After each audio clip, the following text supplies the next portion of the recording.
நடிகரும் தமிழக வெற்றிக் கழக தலைவருமான விஜய் நடித்து உருவாகியுள்ள படமான ஜனநாயகன் படம் படக்குழு தரப்பில் ஜனவரி 9ஆம் தேதி ரிலீஸ் செய்யப்படும் என அறிவிக்கப்பட்டது.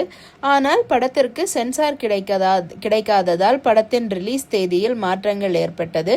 அதன் பின்னர் இப்போது வரை படத்தின் ரிலீஸ் தேதியே படக்குழு இன்னும் அறிவிக்கவில்லை. இப்படி இருக்கையில் படத்தின் ரிலீஸ் தேதி குறித்து படக்குழுவுக்கு நெருங்கிய வட்டத்தில் இருந்து வெளியான தகவலின்படி படத்தின் ரிலீஸ் தேதி கிட்டத்தட்ட உறுதி செய்யப்பட்டுவிட்டது.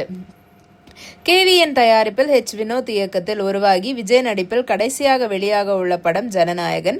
இந்த படத்திற்கு அனிருத் இசையமைத்துள்ளார். படத்தின் இசை வெளியீட்டு விழா மலேசியாவில் மிக பிரம்மாண்டமாக நடைபெற்றது. இது மட்டுமில்லாமல் பாடல்களும் ரசிகர்கள் மத்தியில் நல்ல வரவேற்பை பெற்றது. இப்படி இருக்கையில் நடிகர் விஜய் நடிப்பில் உருவாகியுள்ள ஜனநாயகன் எப்போதுதான் ரிலீஸ் ஆகும் என்ற கேள்வி பலருக்கு உள்ளது.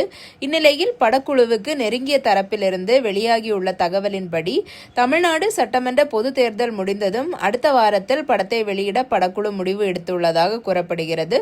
ஒருவேளை இதில் ஏதாவது சிரமங்கள் ஏற்பட்டால் மே மாதத்தின் 2வது வாரத்தில் படத்தை வெளியிட உறுதியாக இருப்பதாக கூறப்படுகிறது. எப்படியும் மார்ச் 17ஆம் தேதிக்குள் படத்திற்கு சென்சார் சான்றிதழ் கிடைத்துவிடும். அப்படி இருக்கையில் ஜூன் வரை படத்தை வெளியிட முடியாதோ என்ற சந்தேகம் பலருக்கு இருந்தது. ஆனால் வளைகுடா நாடுகளில் நடைபெற்று வரும் போரின் காரணமாக டாக்ஸிக் மற்றும் துரந்தர் 2 படங்களின் ரிலீஸ் தேதிகளும் ஒத்திவைக்கப்பட்டுள்ளது. இப்படி இருக்கையில் ஜனநாயகன் படத்தை ஏப்ரல் மாதத்திலோ அல்லது மே மாதத்திலோ ரிலீஸ் செய்ய ஏதுவாக இருக்கும் என்று படக்குழு நம்புவதாக கூறப்படுகிறது. ஏற்கனவே கனடாவில் படத்தை ரிலீஸ் செய்யும் யாட் சினிமாஸ் நிறுவனம் தனது அதிகாரப்பூர்வ எக்ஸ் தளத்தில் ஜனநாயகன் படம் ஏப்ரல் 30ஆம் தேதி வரை இங்கு ரிலீஸ் ஆகாது என்று அறிவித்திருந்தது குறிப்பிடத்தக்கது.